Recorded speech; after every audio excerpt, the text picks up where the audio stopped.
क्या आपने कभी सोचा है कि एक ड्रीम पैलेस में कदम रखना कैसा लगेगा? पुर्तगाली आर्किटेक्चर को एक्सप्लोर करना ठीक वैसा ही है।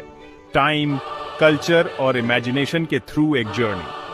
आज मैं पुर्तगाली आर्किटेक्चर की फैसिनेटिंग स्टोरी में उतर रहा हूं। एक ऐसा लिविंग टेपेस्ट्री जिसे सदियों के एडवेंचर, कॉन्क्वेस्ट और क्रिएटिविटी ने शेप दिया है। चलिए बहुत पीछे से शुरू करते हैं, रोमन्स और विसिगोथ्स के साथ। इमेजिन कीजिए, एंशियंट रोमन एम्पायर अटलांटिक तक फैला हुआ था। पुर्तगाल में आपको आज भी रोमन रोड्स, ब्रिज और मंदिर मिल सकते हैं जो एक ऐसे अतीत के साइलेंट विटनेस हैं जहां हर पत्थर एक कहानी कहता था। विसिगोथ्स उनके बाद आए और उन्होंने अपने छोटे लेकिन दिलचस्प प्रेजेंस के कुछ ही निशान छोड़े, कुछ फ्रैगमेंट्स। फिर मूर्स आए और उनके साथ कुछ एग्जॉटिक का एहसास। सनी साउथ में, स्पेशल कर अलगारवे में उनका इन्फ्लुएंस हर जगह है। व्हाइट वॉश्ड घरों को इमेजिन कीजिए जिनकी आर्च कर्व्ड हैं, रेड टाइल रूफ हैं और हिडन कोर्टयार्ड हैं जो शेड और फाउंटेन से ठंडे रहते हैं। ज्योमेट्रिक पैटर्न्स और इंट्रिकेट कार्विंग इन बिल्डिंग्स को जीवंत कर देते हैं, दूर के देशों की कहानियों को दोहराते हुए। मूर्स के बाद पुर्तगाल ने कैसल्स और कैथेड्रल के युग में एंट्री ली। रोमनस्क आर्किटेक्चर ने लैंडस्केप पर मोटी पत्थर की दीवारों, सेमी सर्कुलर आर्च और किले जैसी चर्चों के साथ अपनी छाप छोड़ी, जो ऐसा लगता है कि वे किसी भी चीज का सामना कर सकते हैं। लेकिन जैसे ही गॉथिक स्टाइल ने एंट्री ली, सब कुछ आसमान की ओर पहुंच गया। लंबी टावर, पॉइंटेड आर्च और स्टेंड ग्लास सीन में आ गए। उस विस्मय की भावना को महसूस करने के लिए बस बटाल्हा और एल्कोबाका मॉनेस्ट्रीज को विजिट कीजिए।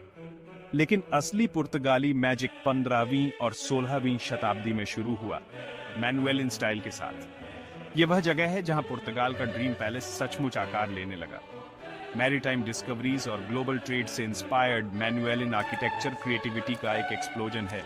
पत्थर में खुदी हुई रस्सियां और शैल, एग्जॉटिक प्लांट और दूर के देशों के सिंबल। लिस्बन में जेरोनिमोस मॉनेस्ट्री और बेलेम टावर क्राउन ज्वेल है, जो लोकल प्राइड को वंडर की भावना के साथ ब्लेंड करते हैं। वे यूनेस्को वर्ल्ड हेरिटेज साइट्स भी हैं, पुर्तगाल के गोल्डन एज के टेस्टमेंट। इसके बाद रेनेसां और बारोक एरा आए, जो और ज्यादा ऑर्डर, सिमेट्री और ड्रामा लाए।